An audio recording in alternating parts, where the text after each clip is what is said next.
Olá, seja bem-vindo ao Café Filosófico, um projeto de extensão da Universidade Federal do Rio Grande do Norte. Hoje a gente conversa com Marco Antônio Rocha da Silva, professor de meditação, de Tai Chi e também escritor. Então é um prazer revê-lo, Marco Antônio. Nós já conversamos faz alguns anos e é sempre muito bom conversar sobre as coisas que você pensa e pratica.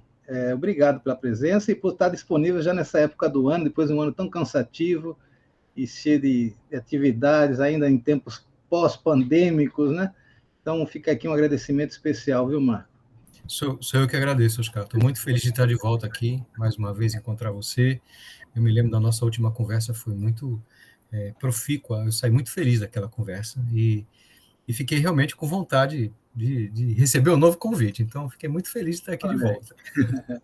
Nós também, aquele teu programa foi muito comentado, né? As pessoas é, que assistiram ficaram muito tocadas, né, pelos ensinamentos, porque no fim trata-se aqui disso, né? São ensinamentos de uma cultura, né, que vem de longe, né, vem do Oriente. E quando isso chega a um interlocutor, a um praticante, a um professor, né, que estuda isso, que tem uma reflexão, eu acho que isso provoca nas pessoas uma atenção especial, né? Eu fico Então, feliz, fico feliz. Eu realmente sempre tenho dúvidas do alcance do interesse que as pessoas possam ter por esse assunto. Eu tenho dúvidas sempre. Mas quando alguém me diz que ficou interessado e que gostou muito, aí eu fico muito feliz. uhum. Ô Marco, olha só, a gente combinou de conversar e você gentilmente me deixou o teu livro e eu Foi um gostaria de falar presente. sobre ele, né? A Semente do Infinito. Só o título já indica uma provocação e para esse momento de reflexão que é próprio desse programa nosso aqui, desses encontros, a semente do infinito. Eu já de cara te digo, eu como leitor dos místicos ocidentais, eu vejo aqui já de cara uma concordância, uma congruência, né, de reflexões que, se bem pode ser, bom, isso já está sabido e tal, mas é interessante ver como isso aflora, né, na tua escrita, quando você está falando dessa imagem da semente do infinito. Eu digo isso porque realmente há místicos cristãos, né? Alguns acusados de heresia e tudo mais. Eu me refiro, por exemplo, a Mestre Eckhart, talvez aquele pessoal da escola renana, da mística renana, que expressa muito isso. E esse trabalho de aproximação entre o budismo e a mística cristã já foi escrito, há muita coisa escrita sobre isso, né? Mas é incrível ver como os argumentos que você apresenta, né? Não vou dizer que argumentos no sentido de um convencimento, que não é isso que se trata aqui, né? Você deixa isso claro. Mas essa argumentação, o livro é muito interessante porque ele mescla aforismos, breves, uma espécie de uma prosa poética também. De cara, eu queria até começar perguntando para você, essa orelha aqui que comenta rapidamente, tem algo de autobiográfico no livro? Você indica um pouco, não sei se era a tua mãe que te levava para fazer meditação. Vamos começar por aí, porque eu acho que essa prática vem de Uhum. muito longe, né? Sim, sim, é exatamente isso. Minha mãe é uma pessoa inserida no misticismo desde sempre, desde antes de eu nascer, e quando eu tinha 12 anos de idade, assim, porque eu já cresci dentro desse ambiente, né? Minha mãe já meditava e tinha a intenção voltada para o estudo da transcendência, da metafísica, do esoterismo, é uma pessoa esotérica. Eu já não me considero tanto, mas ela é. E então, quando eu tinha 12 anos, chegou a hora, tanto ela como eu concordamos que eu queria, precisava aprender a meditar. Eu já tinha uma ideia, muito provavelmente plantada por ela, de que minha vida ia ser voltada para essa direção, para essa indagação, para este questionamento, para essa pesquisa sobre a transcendência e do que as pessoas às vezes costumam chamar de espiritualidade. Então, quando eu tinha 12 anos, ela me levou para fazer um curso de meditação transcendental, que era, na época, nos anos 70, era moda, né? E foi quando começou, então, minha incursão, minha pesquisa real, concreta, no universo da minha própria mente e de toda da minha vida, da existência, com relação à transcendência, né? O que pode haver no nosso espírito, na nossa vida, o que pode haver que esteja mais além dos nossos problemas cotidianos e etc. É interessante imaginar uma criança, um garoto de 12 anos, que, no mais, às vezes, ele quer estar correndo, subindo árvore, jogando. Bom, hoje em dia, talvez queiram ficar na frente da TV, Não mais, mas, de repente, aquietar essa criança por algum tempinho, né? Não, então, foi... Porque isso já vinha sendo plantado desde que eu nasci, eu acho que ela já tinha essa ideia, e eu cresci aprendendo a falar e já ouvindo essas coisas, e então acho que toda a minha mente, meu espírito ficou, inevitavelmente, ele foi capturado por esse contexto, por esse assunto da espiritualidade, da meditação, da transcendência, etc.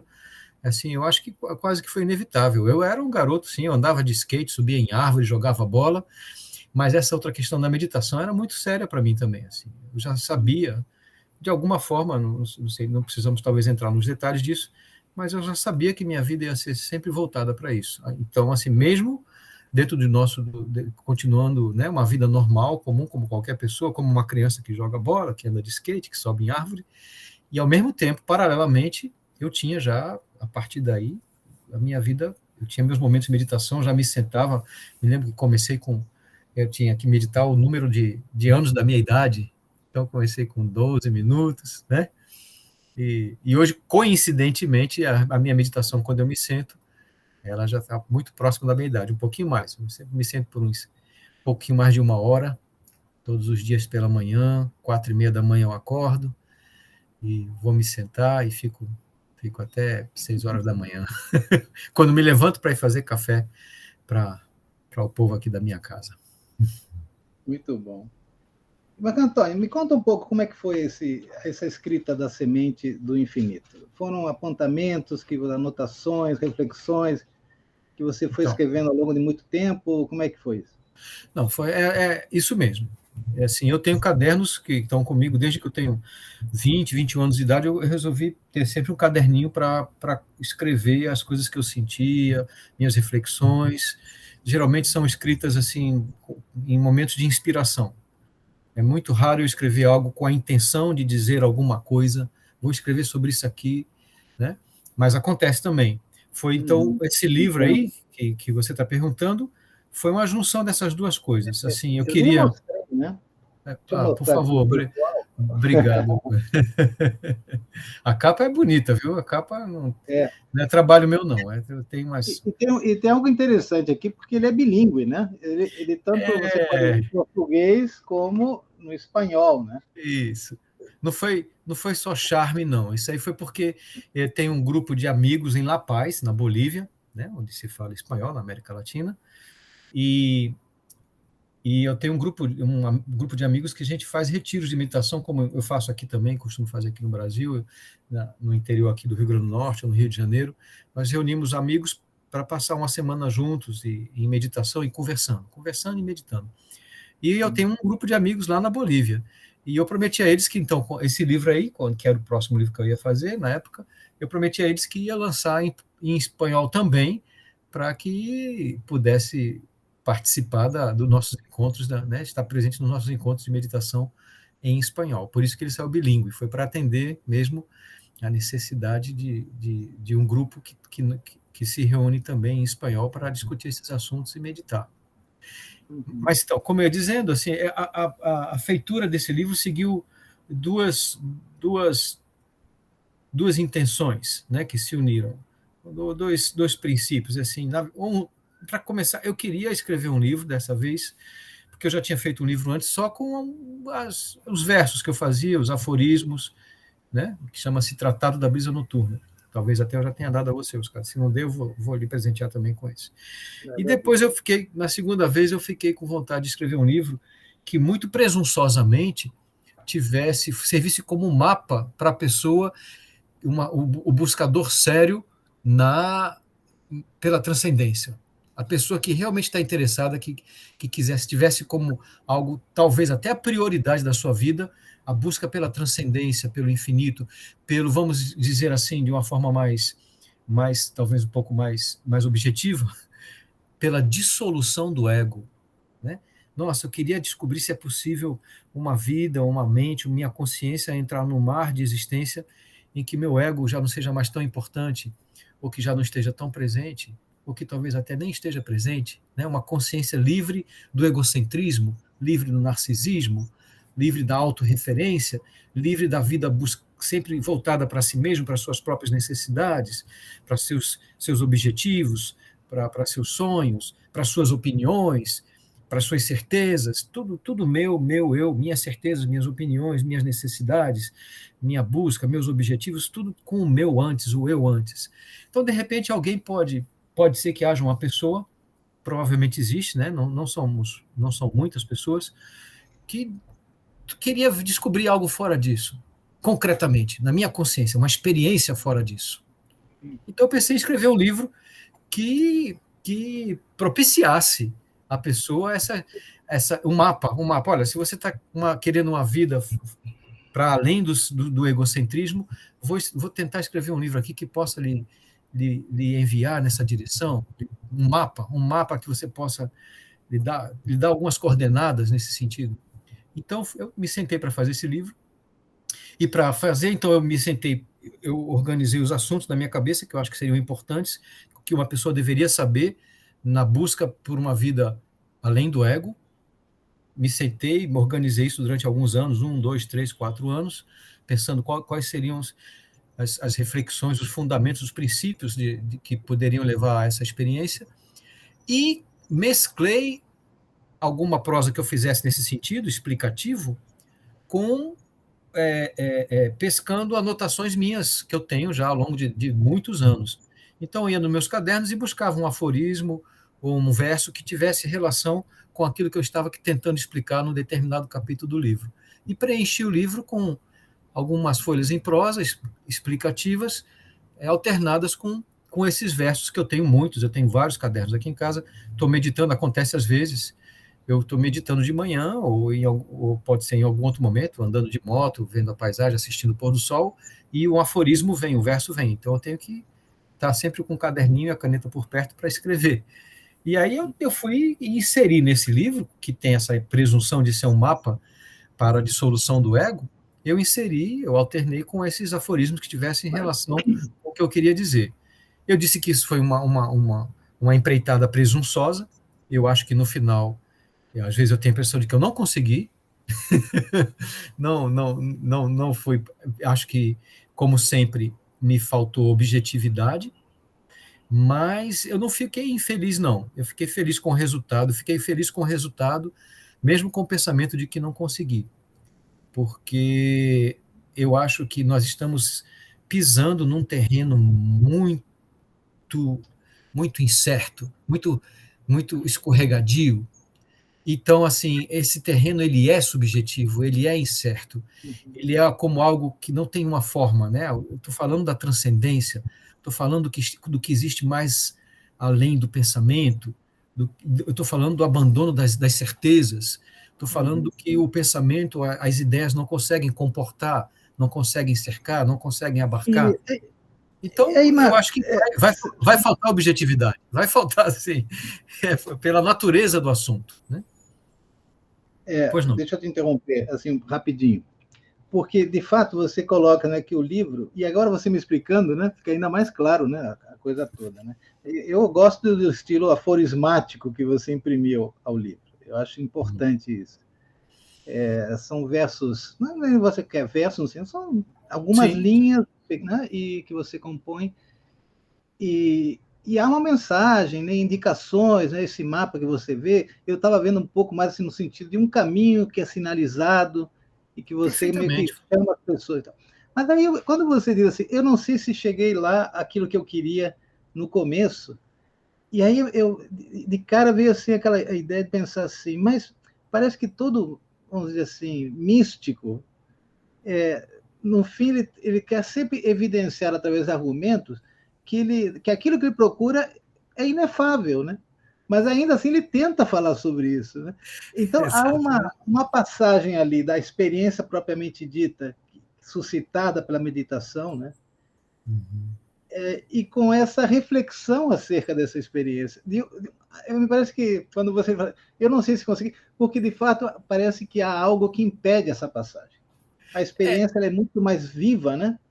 do que quando isso chega ao papel. E talvez seja esse o problema inerente à própria questão, né? O tema todo, né? Essa experiência que você tenta narrar. Eu acho que até no começo do 4º capítulo, Oscar, tá dizendo isso aí que você está falando, eu mesmo não tenho nada decorado do meu próprio livro, que é isso seria um endosso de tudo que eu estou dizendo. Eu mesmo não sei o que tem, onde estão as coisas no livro que eu mesmo escrevi, mas eu acho que é um verso no começo do 4º capítulo. Conexão de liberdade. Não é no começo do 4º, então deve ser no começo do 3º capítulo. Vamos ver aqui. Não é possível que a pessoa não... Pronto. Me parece que ilustra isso que você estava me dizendo aqui. Página 42. Eu abri na parte espanhol. Vamos mudar para o português, né? Melhor, né? Aqui. Isso é ótimo. Isso aqui também. Isso aqui é muito bom.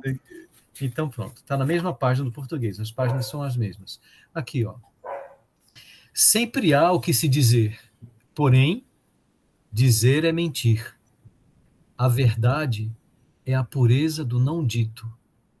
A palavra trai o todo, que é só sentir. Então, eu acho que ilustra o que você estava querendo dizer assim. Eu escrevi um livro falando sobre a transcendência e eu assumo nessa página que toda vez que eu falo sobre ela, eu minto. Toda vez que eu me expresso, que eu tento colocar o mundo da transcendência, que eu acho que ele, para mim, é uma coisa completamente real, é mais concreto do que essa mesa na minha frente, porque é algo que se sente profundamente, é a natureza do sentir, é o próprio sentir de todas as coisas, então não pode haver nada mais concreto do que isso. Mas quanto mais profundo você vai nessa dimensão, né, quanto mais você mergulha na profundidade dessa dimensão, dessa coisa, da natureza do sentir, que é o próprio sentir, mais além do objeto sentido, mais distante ela fica de qualquer forma de expressão. Então, o que quer que você diga, jamais poderá expressar a realidade completa, total e profunda dessa coisa que nós estamos chamando aqui de transcendência, que pode ter muitos outros nomes. Então, toda vez que eu falo sobre ela, eu escrevo um livro sobre ela, e esse livro, no fim das contas, está traindo a própria natureza dessa coisa que está mais além das palavras e dos pensamentos. Bom, mas Marco, aí alguém tem que indicar o caminho, né? São caminhos que vão ser feitos, né? Na medida do caminhar de cada um. Então, eu acho que não. Eu acho que você conseguiu essa construção que você fez do texto me disse muito. Como eu disse no começo, como leitor da mística, eu vejo aqui uma coincidência muito interessante. Como pensamentos diversos estão incidindo no mesmo, né? E que é essa coisa da traição, né? Ou da mentira, mas no sentido de um artifício, de criar algo que indique. Eu diria, isso é poesia, né? Eu sei que quando eu chamo de mentira, eu estou usando uma palavra muito forte, né? Que a pessoa diz, mas mentira? Como assim? Então não é nada disso? É que chamar de mentira no sentido de que não acompanha, não revela completamente a verdade, né, daquilo que eu estou apontando. Mas, assim, de qualquer maneira, às vezes eu dou uma olhada no livro e eu vejo, se a pessoa estiver bastante atenta e muito interessada, ela pode sim encontrar nele um mapa. Pode sim. Porque eu me esforcei, eu digo assim, que não alcancei a objetividade total do que eu queria, mas eu me esforcei muito para dizer para uma pessoa, se você está interessada nisso, eu vou lhe dizer por onde começar, né? E onde é o meio, e também vou dizer que esse começo é igual ao final. A gente já começa pelo fim. E o começo, então, logo no começo, assim, a primeira coisa, eu me lembro que isso tem alguma relação com o que nós conversamos há alguns anos atrás, é o interesse da pessoa nesse sentido. É isso que você chama de desejo do infinito aqui. Exatamente. O primeiro capítulo é o desejo de infinitude e a questão do impossível. Né? Porque é o impossível. Eu estou desejando o quê? O infinito. Não, poxa vida, só o infinito que você quer, mais nada. Então, assim, é uma questão do impossível. Né? Coisa, né? Você está querendo só o impossível, né? É só o infinito. Mas o infinito, nesse sentido, e ele acaba, assim, o autor, muito talvez por uma loucura, um desvairo dele, ele diz que isso é possível, que é possível a consciência ir na direção do infinito e comungar com ele. E o caminho, pronto. Primeira coisa é que você esteja realmente interessado. Não pode ser uma curiosidade. Essa coisa do infinito, eu estou muito curioso sobre isso. A questão da experiência da infinitude requer que o seu coração tenha isso como prioridade. E pronto, agora eu começo a ser radical e as pessoas ouvem e depois não querem nem mais saber da conversa, né? Tem que ter isso como prioridade, sem nada secundário. A única prioridade dela, o único desejo dela deve ser o infinito, se ela realmente quiser experimentar algo assim. E a partir daí, então, eu aponto, acho que até com algum, não sei, talvez alguma objetividade no livro, dizendo que o caminho é a dissolução do que você entende e experimenta como sendo você. A começar pelas suas tensões corporais. O seu corpo ele existe a partir da defesa de si mesmo. O seu corpo precisa se defender, ele se contrai com medo das coisas, ele precisa conservar seus limites biológicos, fisiológicos, tudo isso precisa ser conservado. Existe todo um sistema voltado para isso. E eu começo a apontar aqui, você pode começar a experimentar, a mostrar para o seu corpo o que é uma experiência na ausência da sua defesa própria, né? Na ausência dessas suas reações de se proteger, de se retrair, de se contrair. Será que você pode experimentar as coisas, em algum momento, permitir ao seu corpo relaxar seus vasos sanguíneos, seus músculos, sua respiração, de forma que as coisas possam vir e ele não se contrair? Não ter essa reação imediata de autodefesa? Esse é o começo da dissolução. Começa-se pelo corpo. Aí depois, no segundo capítulo, eu falo, então agora vamos partir para a parte psíquica. É necessário que você abandone também toda a sua defesa psicológica, que consiste, dentre outras coisas, no apego que nós temos às nossas ideias. É um mundo de ideias, um mundo de pensamentos, de conhecimento que eu crio, eu fico residindo dentro dessa pequena casa feita de ideias, de conceitos, de palavras, de memórias, inclusive memórias emocionais. Eu retenho tudo isso no tempo, pela memória, e fico morando aqui dentro. E ainda mais, entendo que isso seja eu mesmo. Eu sou esse acúmulo de ideias. E, novamente, eu aponto que, se você quer conhecer o infinito, você deve começar a mostrar para o corpo o caminho da dissolução, da autodefesa, do entregar-se, do abandonar-se, sem medo da morte, por exemplo, ou da dor, sem se contrair perante a ameaça da morte, sem se contrair perante a ameaça da dor. Ele se solta, ele abandona suas defesas, e depois, psiquicamente, psicologicamente, né, no mundo das ideias, você também vai abandonar o apego que tem às suas certezas, às suas ideias, aquelas ideias que você gosta mais, né? os conceitos mais afeiçoados, né? Os conceitos mais preciosos para você, né? Tudo isso constitui o meu eu. Será que, então, no caminho da infinitude é o caminho do abandono? Eu acho que tá mais ou menos assim. Talvez, se eu explicar o livro, a pessoa possa ir ler e se interessar. Eu estou aqui ouvindo, eu estou acompanhando, acho. Mas olha só, aí tem uma coisa também que é interessante, porque quando você fala assim, é preciso desejar o infinito. Mas não é que é um desejo que eu do nada digo assim, sabe o que é? Eu vou desejar o impossível agora.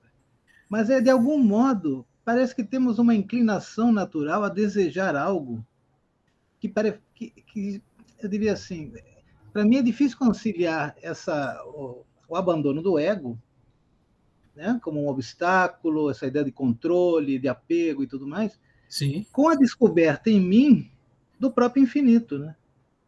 Quer dizer, eu fico, se o desejo do infinito já não faz parte de mim, como revelação ou emanação do próprio infinito. Então, também eu faço parte do infinito, embora eu seja limitado, finito, né, para a morte e tudo mais. De algum modo, em mim já está guardado. Eu penso assim porque, de algum modo, os místicos, esses que eu comentava agora há pouco, eles usam exatamente essa expressão, desejo do infinito. Então, é tipo, não é uma enaltação... Os místicos cristãos chamam de desejo de Deus, né? O Deus como infinito também. No caso, né? Eu, por exemplo, falo do... É Deus também. Mas o Nicolau de Cusa vai falar em infinito mesmo, né? A Né? visão de Deus para ele é justamente Que provém desse bonito. desejo do infinito. Porque aí eu pergunto, a semente do infinito, de algum modo, estaria dentro, já estaria aqui. Eu não precisaria ir me afastar do mundo, como é isso que eu queria tentar entender. Assim, Não, a prática não é um abandono do mundo. Há um eu abandono diria, aí que talvez tivesse que ser pensado, né? Eu queria é, falar um pouco sobre isso. do mundo que você está chamando é o mundo do nosso cotidiano, o mundo material, o mundo da rotina, o mundo concreto, das Isso, relações humanas, é esse? isso. Não, não, eu estou me referindo ao mundo interno mesmo. Só a ele e mais nada. Assim, eu estou falando de uma propensão natural física que eu tenho para me contrair, para me defender, para criar, para me ver dentro dos meus limites físicos, enquanto um ser animal existente. Então, e a partir daí, como ser humano, eu crio também um mundo interno psicológico de conceitos, de ideias do que eu seja, a gente chama de identidade, né? A minha identidade como brasileiro, como ateu ou como católico, a minha identidade como de esquerda, como de direita, a minha identidade como, sei lá o que mais, Sim. a minha identidade enquanto gênero, eu sou um gênero tal, gênero, eu tenho as ideias sobre mim mesmo. E eu estou falando que é possível você experimentar o mundo livre de limites se você abandonar suas ideias sobre si mesmo e as ideias sobre o mundo. Abandonar, eu quero dizer, o apego a elas, né? Eu acho que as ideias são importantes, elas servem como ferramenta de existência humana. Mas nós temos um apego a elas de forma que elas passam a fazer parte da estrutura do nosso ser humano. E aí, o que eu quero dizer é que, para você conhecer o infinito, você precisaria abandonar, talvez não as ideias, mas o apego que se tem a elas. Uhum. Sim. Porque, no fim, é uma experiência que você indica, né?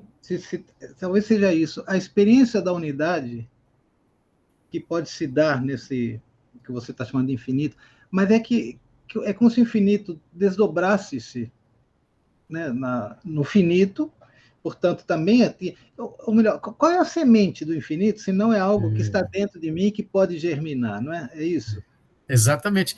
Não, e veja só, talvez até a gente possa pegar e buscar um pouco de ajuda em algumas escolas orientais, que dizem que, do Advaita Vedanta, é muito interessante, os mestres do Advaita, eles repetem, não sei se isso vai ao encontro do que você está querendo apontar, eles falam o tempo todo, você não tem que fazer nada pelo infinito. O infinito está em toda parte, está dentro de você agora. A única coisa que está acontecendo é que você está se iludindo que é finito. Ele disse que, então, o infinito seria a realidade incontestável e a finitude seria uma ilusão criada pela estrutura da mente humana. É assim, isso é um posicionamento do mestre Advaita, né? Seria Ramana Maharishi, ou, né, claro, se você for buscar, de todo o Advaita, de Shankaracharya e tudo mais. Assim, o posicionamento deles é muito interessante. Eles, no final, eles sempre acabam, e não demoram muito para desaguar nessa afirmação.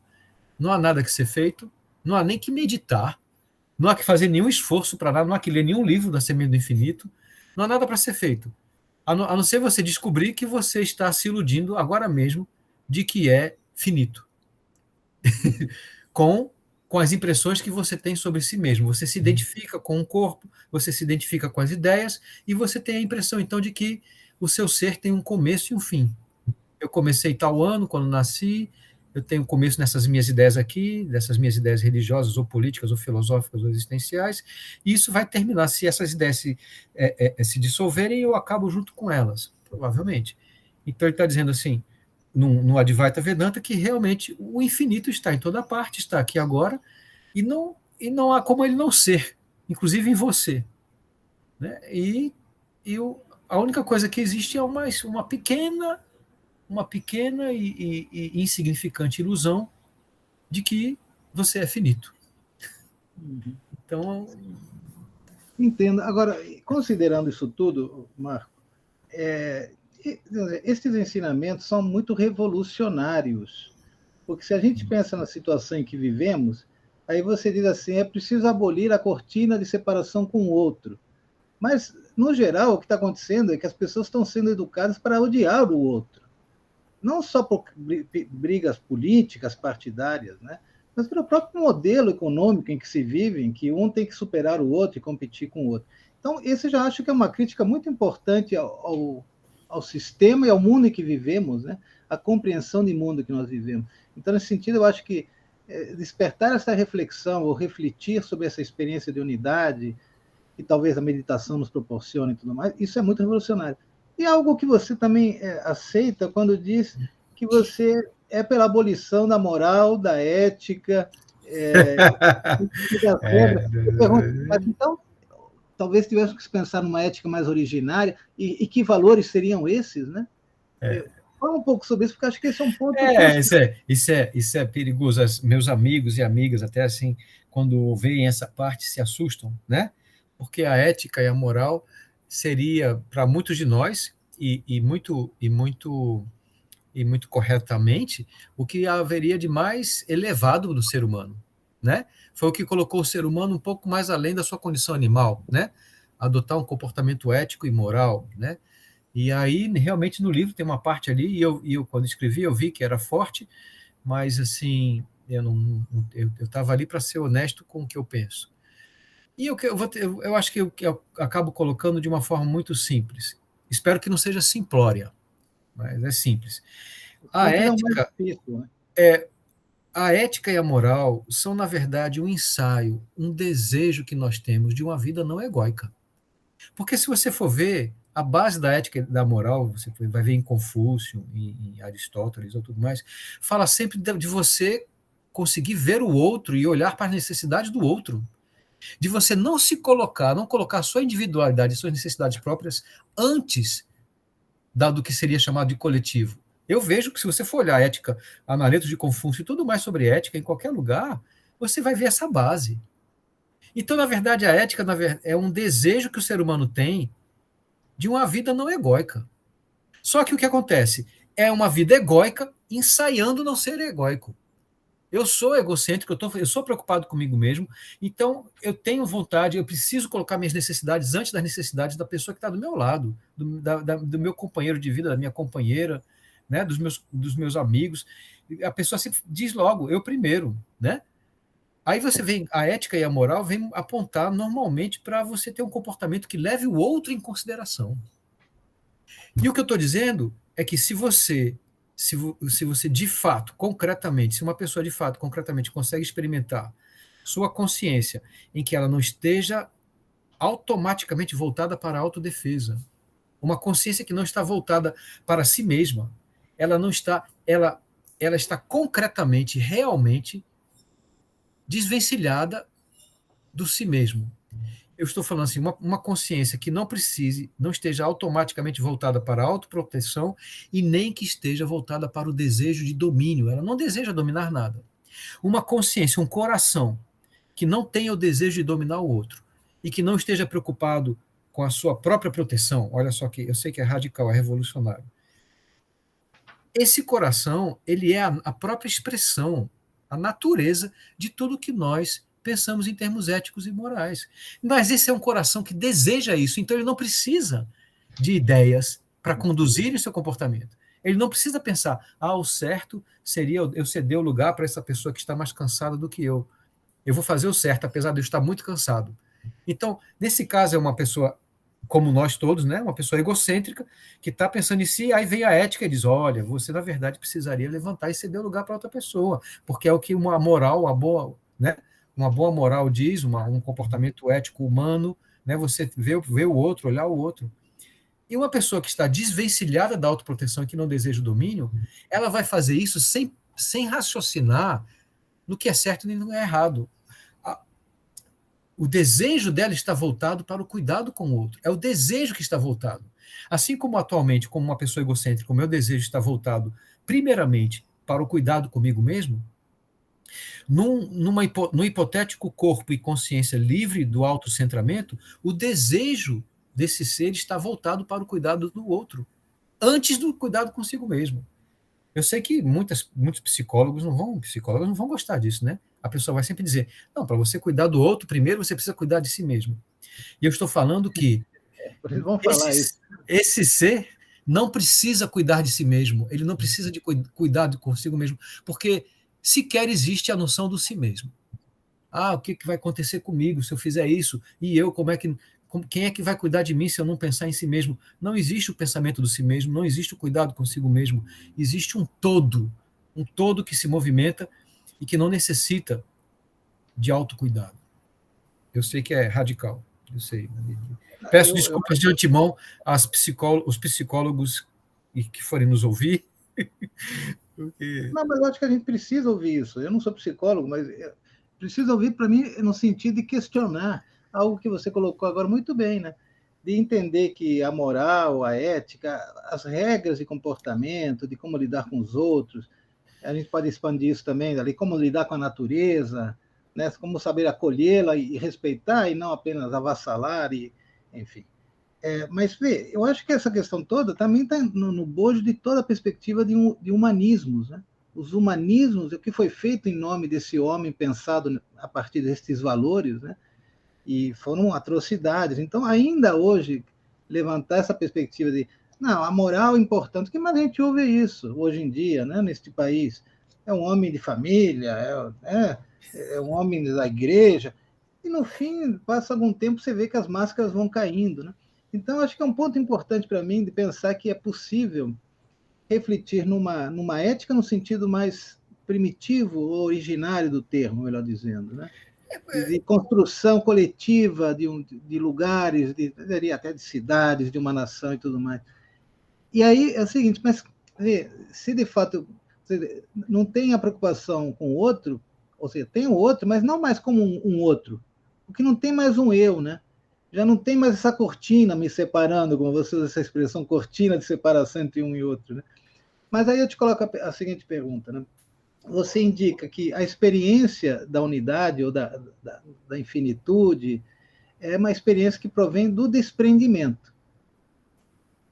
Desenvolve um pouquinho isso. O que significa também esse abandono que você falava no começo, que é uma espécie de desprendimento, né? Talvez isso seja o coroamento da... Sim, exatamente. O que a gente pode usar aqui como palavra de desprendimento é exatamente o liberar da nossa necessidade de domínio, de possuir. Né? Eu possuo coisas, eu possuo um território, eu possuo ideias na minha necessidade de existir enquanto esse indivíduo separado do todo. Né? Eu tenho um território, um animal tem o seu território, um lobo tem o seu território. E o homem, como lobo, como, né, algo muito próximo do lobo na sua animalidade, também tem o seu território. E nós temos isso até hoje. Tem o território da minha casa, com o muro, tem o território do país, com sua fronteira, e nós temos nossos territórios ideológicos, né, que não aceito que alguém fale mal das ideias em que eu acredito, que senão nós partimos exatamente para a violência bruta e crua. Né? Então, existe a defesa, para que eu exista enquanto esse ser separado, eu tenho que proteger meu território, possuir um território e defendê-lo. Isso tanto física como ideologicamente. O desprendimento seria exatamente, desprender é soltar, algo se desprende, algo solta de uma coisa.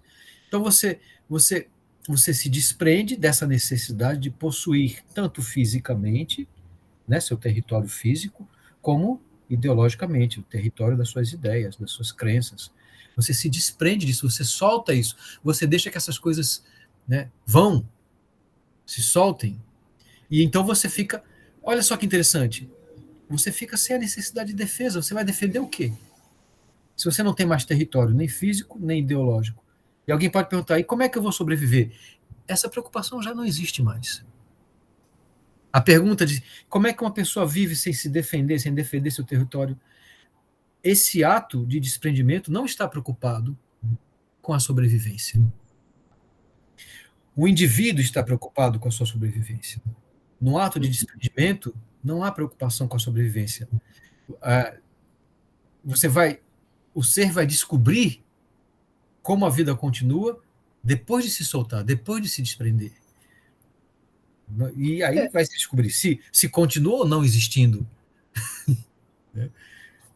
Tem uma coisa que você fala que eu acho bastante instrutivo, né? Livrar-se dos limites, de algum modo, é também a descoberta a própria experiência do sem limites, ou do infinito, né? Seria isso, né? Livrar-se desses limites seria já a própria experiência. Volta para o que nós falamos dos mestres do Advaita, Vedanta, né? Do conhecimento antigo da Índia, mais antigo do que o budismo, né? Talvez alguns até digam que deu origem ao budismo, o Advaita Vedanta, né?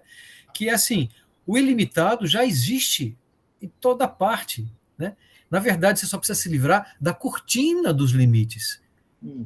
É você se libertar do que eles chamam de ilusão, né?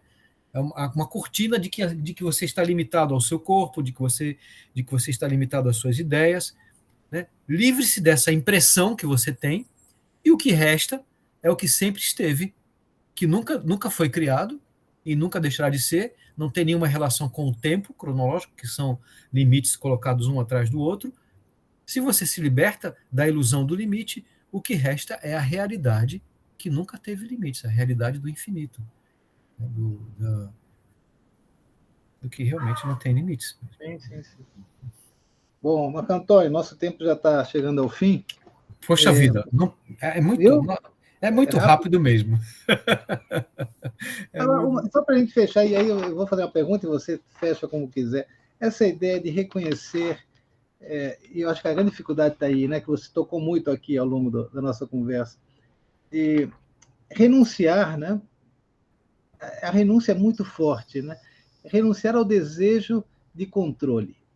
Num planeta em que está tomado pelo controle, pela técnica, pelo arrazoamento de todas as coisas, né?